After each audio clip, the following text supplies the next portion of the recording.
Over the weekend, a video was released that shocked Patriots Nation, but it had nothing to do with Deflategate or even the Super Bowl.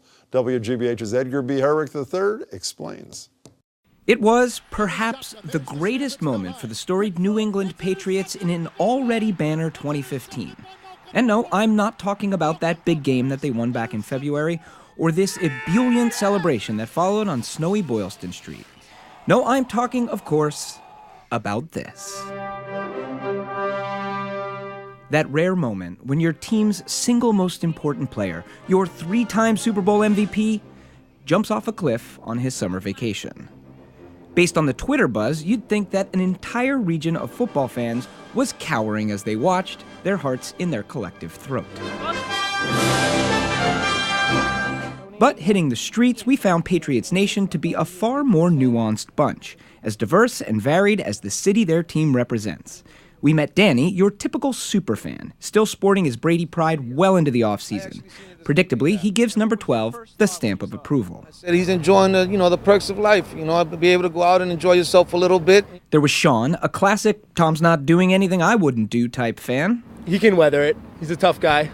I jump off cliffs all the time. It's fun. And Joe, the fan who constantly reminds you it could always be worse. I'd rather have him do that than, be doing drugs and beating up women and everything else. So, that's the worst thing he's going to do is to have a little fun on the off season.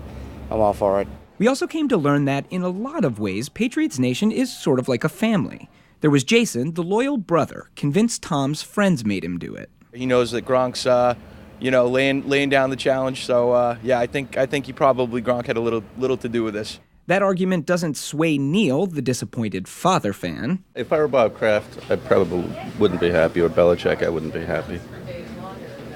So he shouldn't have done it. Or Christine, Patriot Nation's understanding mother, who hopes that young Tom has learned his lesson. But they don't grow up, especially athletes, and, he won't be doing that again. Of course, Boston is a town of great thinkers, and so to understand what it all means, we can look to Rusty, the numbers fan, who says risk can always be calculated. There are huge positive, what economists would call externalities that emanate from the Patriots that would not be indemnified. So if we lose Tom, we do lose a lot. But at the same time, Tom's got to be Tom in order to make the Patriots happen. And Jamie, the ultimate philosopher fan, who even in Tom's impulsive physical act finds a chance to teach a life lesson. I'm sure there's a lot of us that's in different positions in life, high up in position, low up in position, have taken different type of risks in life. Life is a risk itself. So, Tom, you might want to keep that in mind next time you find yourself at the edge of a cliff, deciding whether or not to jump. Some good life lessons in there, I think.